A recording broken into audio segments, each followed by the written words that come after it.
Let's see here. Okay, switching gears. Midwest. Midwest. Yeah, yeah, Miami. That's right. That famous Midwest city. That's right, man. That's why I put on crabs and anchors here. Go. It's I hate the fair. shirt, but it Oh, is. you look great. You look spiffy. Yeah, thanks, dude. Appreciate it. You ride with the Navy, you die with the Navy, dude. Yeah. Well, no offense. You're in the No? Navy. I just shop at Old Navy. I took a lease out on your heart. I took a lease out on your heart. Can I at least have fun? Can I at least have fun? Can I at least have fun? Welcome back, everybody. We are Rough Draft Research. You are the audience, and together we're on a quest for Dynasty Domination. How's it going over there, Daniel? I thought I was gonna sneeze. I didn't sneeze. Hey, So that's a that's boom, leveling up, man. I'm well, I was feeling about to say that great. can be good or bad. Sometimes it feels like if I have to sneeze and I don't, it's like, oh no, my head is fucked now. Oh no, I'm But just worried it's gonna come get me. It's gonna oh, gotcha. sneak up on me. It's gonna The sneak sneeze, up. it's like, yeah, it saw me anticipate it, and it's like, I'll be back when you least expect it. So Right when you're in the middle of the Midwest bracket, that's apparently. right. How are you doing, man? You getting haunted by any sneezes over there? No, no, not right now. And I'm glad I haven't coughed this entire time. I mean, this separate day that's not definitely not when we This entire recorded 2 minutes, yeah. the West episode. Yeah, for sure. But no, I'm good. I'm doing well. But if you were here on the last episode, you heard us go through the round of 64 of our Western portion of the bracket. And now you are going to hear us do the same thing for the Midwestern portion of the bracket. So all the Midwestern country-fed boy schools are coming up for you today. Extra Um, corn. Extra corn on everything. So, well, I mean, without further ado, we can just head straight into it with our number one seed, wide receiver out of Mizzou, Luther Burden II, going up against the 16 seed, Donovan Edwards, running back out of Michigan. Um, this happens a lot in the round of 64. This one's not close to me. Um, I'm fairly high on Burden, but also Edwards didn't do a lot for me on tape personally. How about you? No, I thought I try to like be positive in the round the 64, even though it's hard sometimes. So Uh-huh. I just I thought he had quick steps, but didn't have any acceleration. Mm-hmm. So no matter how quickly he reacted and wanted to do something, it just didn't really translate. Mm-hmm. Like he was, I don't know, but he did react quickly. He was always like waiting for a clear opportunity, but then he was slow to commit, so it just didn't translate. And Yeah. he like lost races to the edge quite a bit. And it just didn't hit holes with strong intentions. It was ran too upright. You know, I don't know. Yeah. I don't know. Pass catcher was decent though. I mean, he had some heads up skills in the pass catching game, but I can't lie. I'm not tripping over this guy. I'm not too excited about him either. So Yeah, especially, and I know this is gonna bring out a little bit of nerd in me, but for a guy that was like on the cover of the college football game and then like rated dude, 99, that one game against Ohio State like the 3 years ago, two yeah, years really, ago. really jacked his stock up. But I mean, I leaning on the positive at first. I'm with you. He had good patience. He was looking for holes. Was decent at finding them. I'm kind of with you. Not great at like necessarily taking advantage of that, but he was there. He breaks arm tackles and has decent power. I don't know that he's gonna truck anyone, but he had like decent power enough to break through some arm tackles. But what I really get scared about is no games over 100 yards. I know he was splitting time with a guy who we'll get into later, but that's still not great. One was like 90, but everything else was kind of middling. And then he gives you, I know he might have looked fine in the receiving game, but he only had 80 yards, and he's Mm. an absolute ridiculously complete liability as a blocker in the passing game. I mean, just multiple times he's whiffing on blocks. One of them led, I forget what game it was, but one of them led straight to an interception that got taken all the way to like the 5 yard line. And just absolutely horrendous at that portion of it. Had a PFF grade of like 30 for pass blocking, which is just not going to get you any headway in the NFL. So for a guy whose stock was really, really, really high at one point, I just think he looks fine. And doesn't have enough extra to make him more than a role player, and maybe not even that at the next level. I'm I usually wouldn't not count that. on it. Yeah, I'm usually not this harsh, but I just don't. I don't really see it. I mean, I don't know. Every now and then he flashes something, but not enough for me to get excited about. No, I mean he definitely has name value, Hmm. but And big yeah, school. You know, of he's at a big course. school, but He's had a wild ride. yeah, Maybe Harbaugh will bring him in. there you There you go. go. We can Yeah. just keep saying that about all Yeah. the Michigan Anybody guys. from Michigan. Oh, you're going to play in San Diego. And by San Diego, I mean LA. Have fun. Oh, dude, I they should wish it move was, back, you they know? How should cool would move that be? back. Oh my God. It's so But like, sad. Uh, you know, no, anyway, not happening. number one seed, Luther Burden the second, moving on. Donovan Edwards, you're staying in the sixth round of 64. So our next matchup is a little tougher. The number eight seed wide receiver out of Iowa State, Jayden Higgins, going up against our small school standout seed, the ninth seed out of Bowling Green, Harold Fannin Jr., tight end from Bowling Green. Um, Higgins was a guy that when we first started doing this, neither one of us were really super in on him.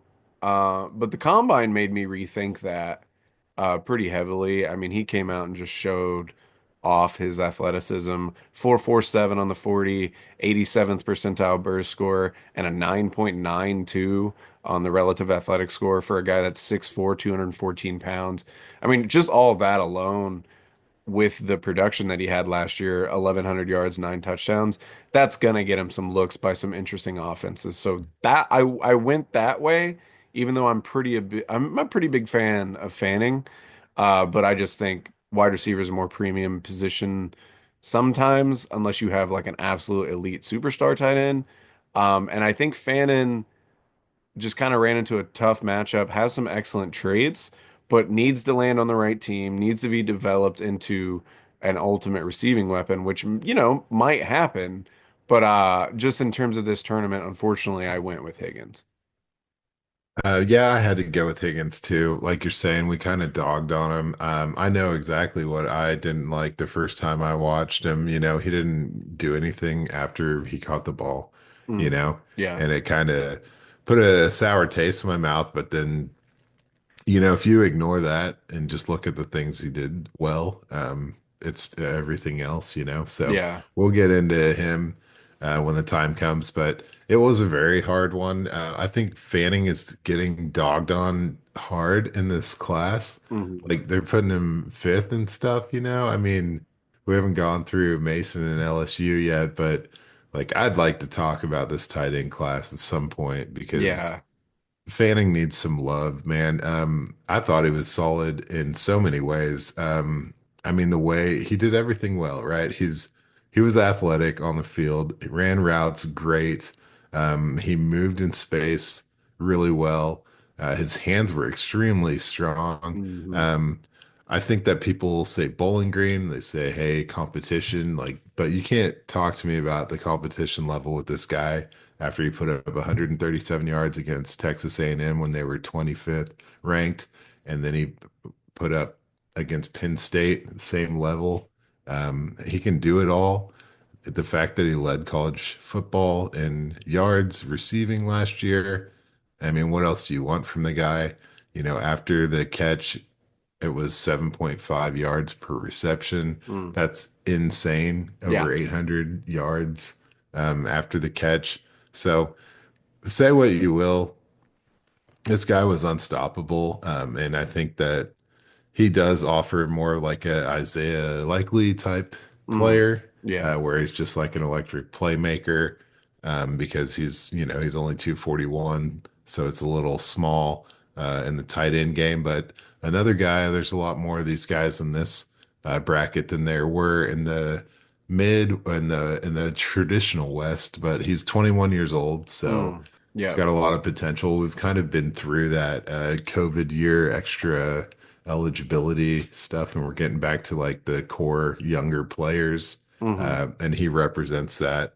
So I don't know. I liked him quite a bit, but No, yeah, I'm with you. I absolutely loved him, and I'm super intrigued to see where he goes. The production was bananas, 1,500 yards, 10 scores. Yards per route run was 3.76, which led yeah. all tight ends in the bracket and would have been third, just pound for pound in the entire bracket. So that's just pretty crazy. So yeah, absolutely intrigued about where Fannin Jr. is going to go, but I just think Higgins at this moment has a little more. And I'm willing to be wrong. Fannin is definitely a guy in leagues that I might be needing a tight end. I'm going to be paying attention to where he goes.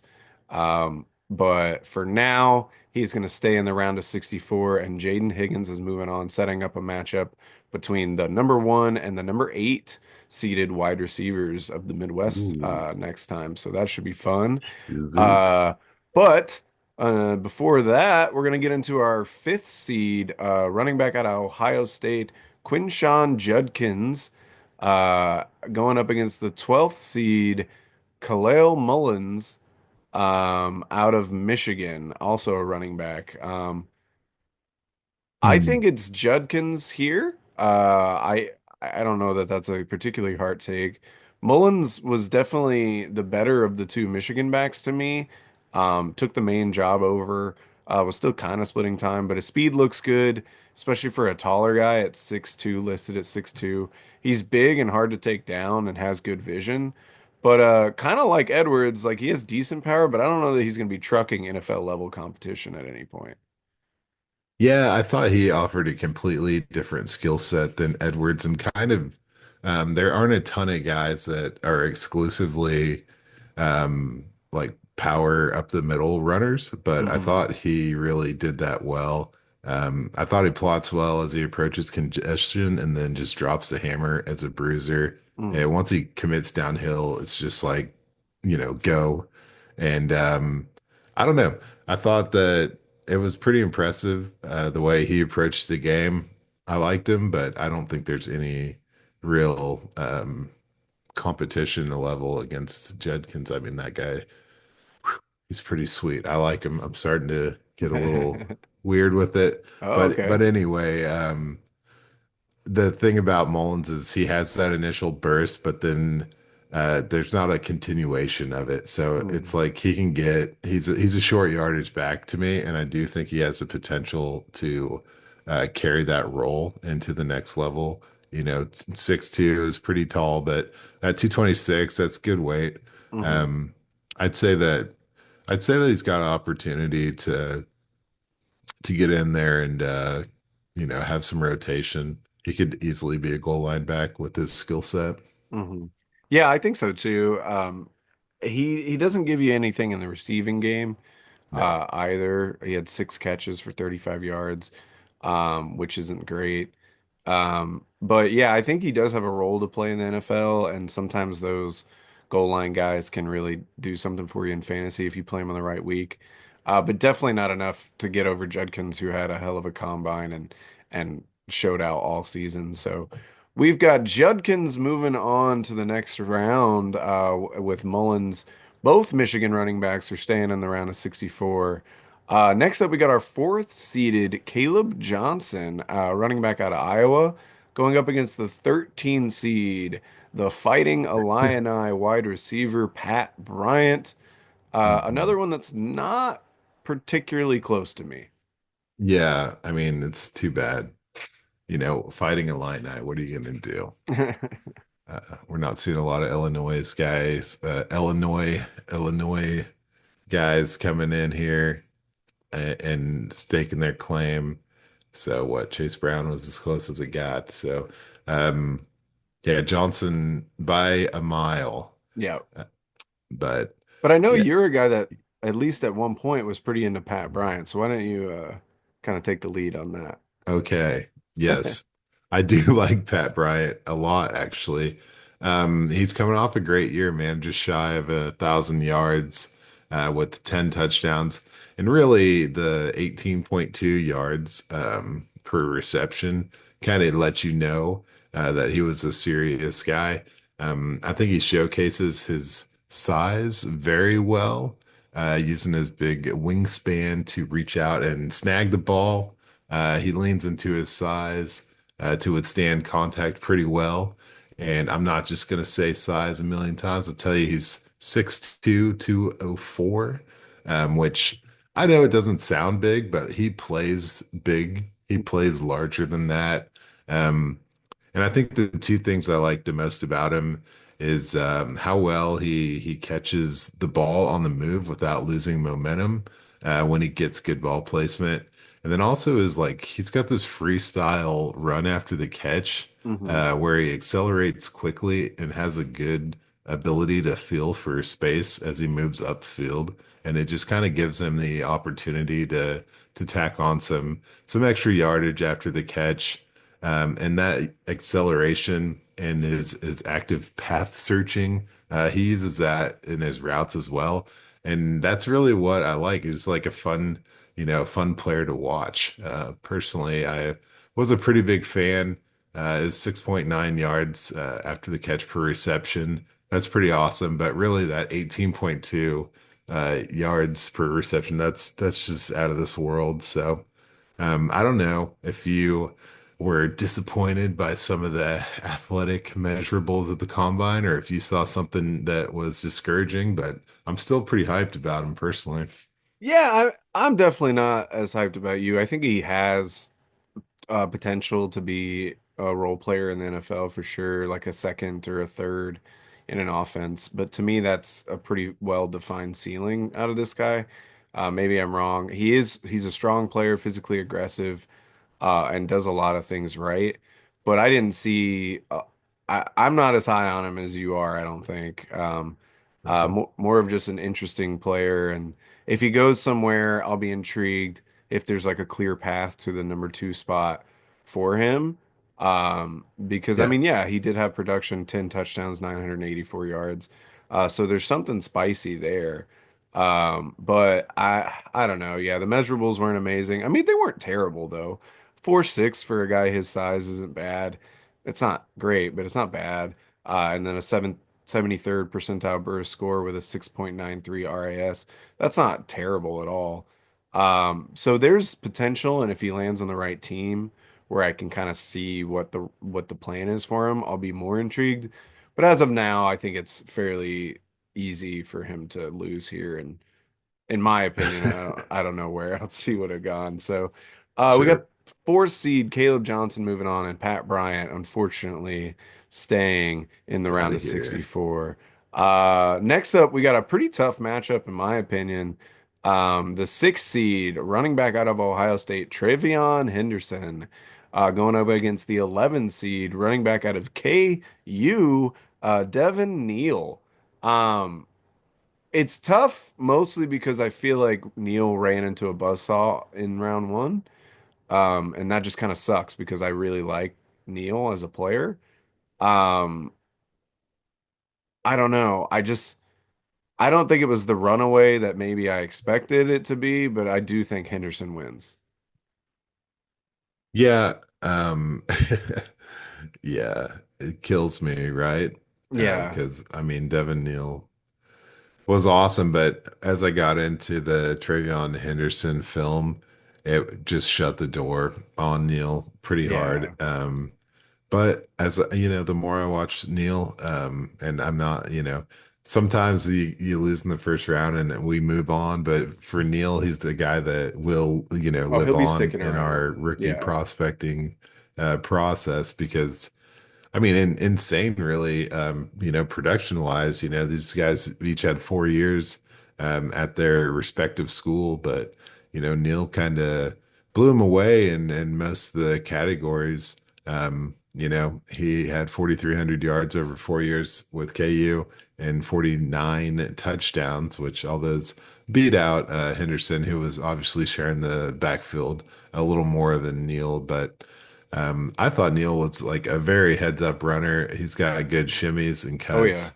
And Hmm. he moves with an awareness, and his acceleration is like a powerful trait. And he uses his kind of his swiftness to get out of danger. And he was a really solid pass catcher and used all those open field traits as a a receiver as well.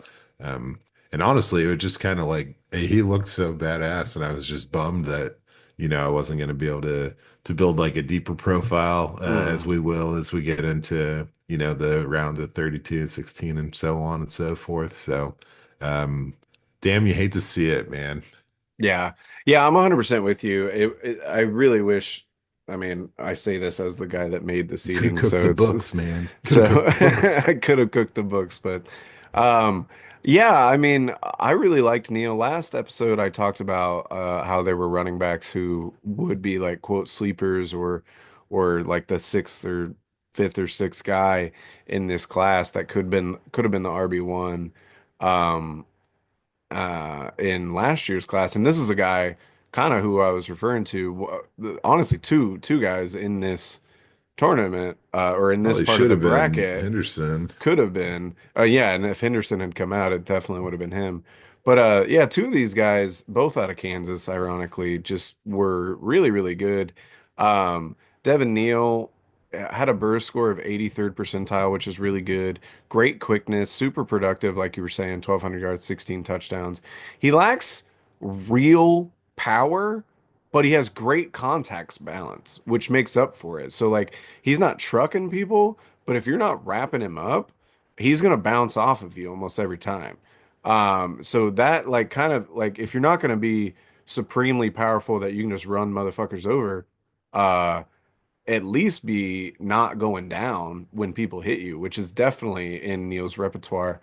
He's got dual threat ability, added 200 yards through the air. He just feels a, an eensy tier below the high end RBs of this class. But the problem is that the high end tier of this RB class is like five or six guys deep, you know? Right. And so it just Yeah. it just is tough. But as a second round dynasty rookie pick, oh, I think Neal's gonna be awesome. And like is honestly he's one of the reasons that I'm upset I don't have more second round picks. Because I do think you can get a steal depending on where he goes. A steal at a Neal. I feel you, man. I just had to pull up the 2024 rookie draft and for the belt to see these other running backs. And it's so bad. I don't Yeah. even. So whatever. Hopefully Jonathan Brooks becomes something cool eventually because the rest of these guys are sleeping right now. There's a Yeah. couple of them They're kicking taking a around, dirt but nap. Jaylen Wright yeah. might be somebody with Yeah, dude. as a number Yeah, two to H-An. definitely excited about that. Trey Benson. It's never Yeah. too late. See what happens. But It's never any, too late. yeah. Anyway, It is too late for Devin Neal to move on to the round of 32, do a unfortunately. consolation bracket just for him. Yeah, just so he can win it. TreVeyon Henderson, though, is going to move on. So we're going up against or going to our number three seed, tight end Tyler Warren out of Penn State, up against the number 14 seed out of Kansas State, DJ Giddens, running back. Um, Kind of sucks. Both the Kansas boys ran into buzzsaws in the first round. And I cannot, in good faith, put Giddens over Tyler Warren. But talk about a guy whose draft stock skyrocketed after the combine. I mean, Giddens leaves the combine with an RAS score of 9.89 out of 10, 95th percentile burst score, running a 4.48 at his size of, let me pull it up here. 6 foot. 212, so not crazy. 6 foot, 212. But after the production, he had 1,300 yards, lacking on the touchdowns, kind of. But he did have 54 tackles, missed forced tackles. So he had a really good season. And just unfortunately, Tyler Warren's one of the unicorns of this class, in a class that sometimes feels lacking of superstars. It's hard to put a Giddens over Warren, but I do think Giddens might end up being somebody. Okay, Giddens or Neal? What are we doing here? See, that's tough. I feel like they're both leading that front tier. Probably Neal is where I would go, but I Good do call. like That's a good call. Giddens. I don't Yeah, know. I do like Giddens. I at first I didn't Giddens. like him, and maybe Combine Uh-huh. is weighing too much on me, but I think with his combination of power and the speed we saw, which I will say the speed doesn't necessarily show up on the tape as much as it did at the Combine, but I do think he could be spicy on the right team. Yeah, I mean, so you're right. He's probably going to get opportunities and he's probably going to have some success, but I started out liking him, like actually watching the Wildcats play. I was like, oh man, what's going on with this guy? But then as I watched the pure tape, I'm like, okay, so to me, he doesn't look like a natural runner. Mhm. Um, despite having success and some great traits, I mean, obviously, um, I don't see the success being transferable to the NFL level. Mm. He had this weird, like his play style was to, run 100% and like let off the gas and kind of like take a peek around and then, resume full speed. And he had like some good lateral moves, some good hopping, and some situational agility. But as I kept watching, it felt like he's just doing the same moves every run. And sometimes they're successful, and sometimes they just don't make any sense. So I don't really know. I keep saying the phrase like, this guy is a heads up, player. Like I said that about Neal. I've said that about a few guys. I don't know necessarily if Giddens is a heads up player. I said it the first time I was looking at him, but he does look like a dominant player in a high school game, Hmm. where like he's not really crafting his success, but he is routinely enjoying it, if that makes sense. Yeah. So I kind of just worry about the consistency at a higher level of competition. Not to say that his competition level in the Big 12 wasn't decently good. I just think that he's going to have to develop his style and kind of his execution quite a bit because Hmm. he's relying on raw athleticism right now. And I think you need a little bit more than that. So, boom, there you go. Okay. Haters gonna hate. Fair enough. Well, I mean, hey, I like your instincts, so I will roll with you and kind of put him lower than that. But until so we've got sorry, apparently I'm glad I didn't put out the bracket because even though I definitely remember changing all the changes we made coming into the bracket, I I don't know if I didn't save them. I don't know what the hell happened. But we've got Tyler Warren moving on and DJ Giddens staying in the round of 64. So moving on to our 7 versus 10 matchup, we've got Colston Loveland, tight end out of Michigan, going up against JAylin Noel, the other wide receiver out of Ohio State or Iowa State, excuse me. And this is either going to be our most controversial take from the first round or the most chalk take we could make. And I'm curious to see Oh where no. you land here. Where do I land? It's Sadsville. I think I'm gonna kick out Jalen Noel, man. Yeah? It hurts me because I think I've said some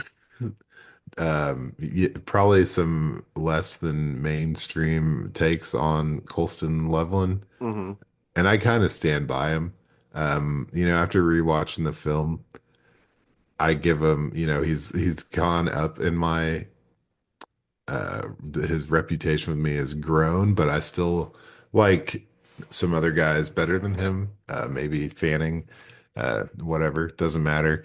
But it's just hard to put Noel over him because the way I feel about this wide receiver class after seeing a pretty amazing wide receiver, like top end wide receiver class last year.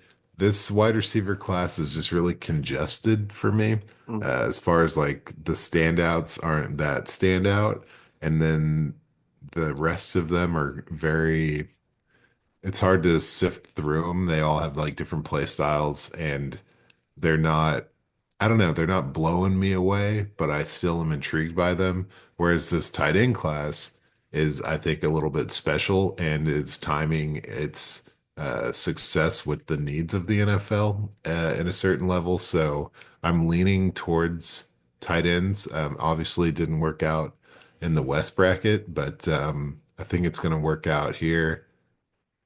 What's up? Yeah, Where you at? this one was pretty tough for me. I I don't get it. I don't get it with Loveland. I really Okay. don't. I try and I'm watching it and I get it. I see like he's a polished route runner. He can be Yep. used everywhere, but he doesn't pop the same way like Tyler Warren does or No, even Harold Fanning does. no.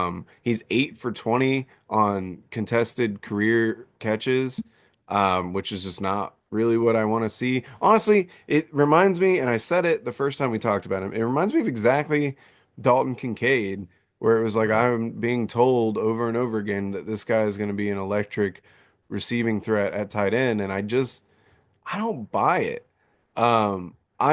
I think it's close, so I'll lean with you if you want to go Loveland, but I did actually put Noel in front of him. Maybe it's just to spice up the first round and whatever. But Noel with his incredible combine, I liked him on tape a lot too. But then he came out and he ran a 4.39, had a 99th percentile burst score, a 9.72 RAS. Pairing that with almost 1,200 yards and 8 touchdowns he's somebody I can get behind. His size, that hurts him. Only 5'11" or 5'10", excuse me, 194 pounds. So he definitely fits into the slot, which kind of limits what he can do. But I really liked him on tape. And for him to show out at the combine like that really excited me. I think he's got great speed, explosiveness. He runs great routes. He runs through contact pretty well for a littler guy. And you just really can't give him space because he'll burn you with it. He's definitely not going to out physical anybody for the ball or anything like that, and he is a bit Well, undersized. But I don't know, man. I liked him a lot. for the round of 32. Well, Okay. sorry, you cut out for a second. F Colts. Oh, forget Colston then. Are you sure? I'm sure, man. Yeah, I Okay. mean that was my instincts when I did the original profile on him. Um, there are a lot of things, he only had three missed tackles for us on 56 catches. Like you're saying, the contested catch numbers were down, and I know that he had a better 2023 than he had Yeah, 2024. absolutely. But still, I mean, you got to do better than this. He didn't even best 600 yards this year. And honestly, his 2023 wasn't that good statistically either. It was only 650 yards and four touchdowns. So you're right. People are yelling first round, and I'm not seeing it either. Hmm. Um, so yeah, I'm with you. Thank you. Thank you for helping me Well, agree with myself. well, screw it then. So JAylin Noel is going to move on. One of our bigger, probably the biggest upset of this round of 64, and Colston Loveland is going to stay for us personally. Now, whenever he gets drafted by the Chargers and Justin Right. Herbert starts peppering him with targets and we look stupid as hell, I know you'll it. you'll know what happened. I talked us into it, It's but okay. it's just something I couldn't get behind. But let's move on before the pitchforks start coming out to our final matchup. We've got our 15th seed wide receiver out of Nebraska, Isaiah Oh, Neyor, hell yeah. going up against the number 2 seed wide receiver out of Ohio State, Emeka Egbuka. And Neyor had a really good combine, 89th burst score, 9.98 RAS, and a 4.4. But his lack of production in college is really scary to me. Yeah, well, yeah, sure. I'll give you that. His lack of production in college was frightening for a lot of people, myself included.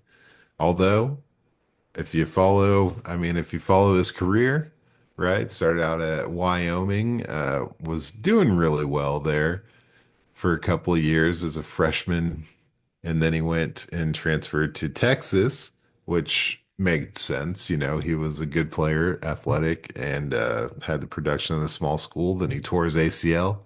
Um, in the spring of 2022 and didn't get to play. Only had one showing in 2023. So it was kind of a sad situation, getting injured, not able to really get any traction with the team after the injury. So then he goes to Nebraska. And like you're saying, production wasn't great. It's only 455 yards, but he did turn 34 catches into 5 touchdowns. And I think that watching his tape was pretty exciting.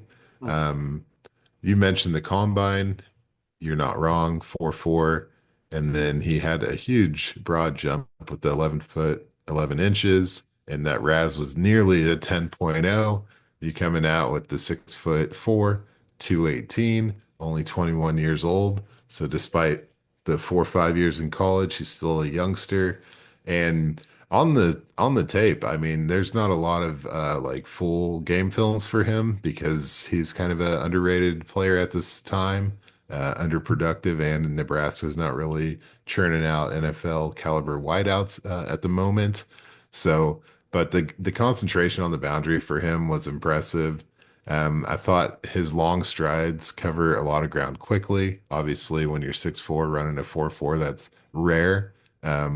He had a really nice leaping slash falling catch technique, which that goes back to the concentration.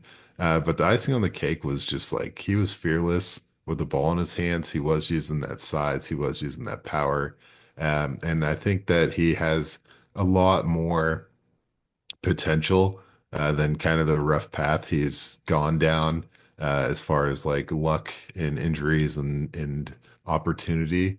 Um, really, because Nebraska didn't really produce any high level wide receivers at all. So it wasn't necessarily his fault that that wasn't the way that the team was ran. But I think if he had been healthy and been able to play in Texas, I think we'd be having a different conversation. I I'm could keeping see an eye that. on this guy, Yeah, big time. so we'll see how the landing spot goes. He's probably not getting picked up in any rookie drafts, but I think this is one of those off-season camp buzz type names to keep in the front of your mind. Yeah, no, I'm 100% with you. He's got all these measurables and really just the production didn't line up. So maybe somebody in the NFL could really latch onto him and really want him to be part of their team and part of their offense. So he's a guy I'm going to keep an eye on and wouldn't be that surprised if he went earlier than expected.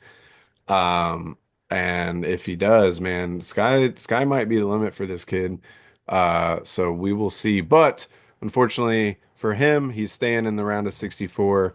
And Emeka Egbuka is moving on. So our Midwest matchups coming up, we got Luther Burden going up against Jayden Higgins, Quinshon Judkins up against Kaleb Johnson. Ooh, spicy, spicy. Damn. TreVeyon Henderson up against Tyler Warren, and then JAylin Noel up against Emeka Egbuka. So that should be a really, really fun round of 32. So our next episode, we will do the round of 64 for the Atlantic side and then finish it out with the South. But until then, we've been Rough Draft Research. You've been the audience and we'll see you in Atlantic City. Ooh, leaving the Midwest for the big city. I'm into it. I'll see you there.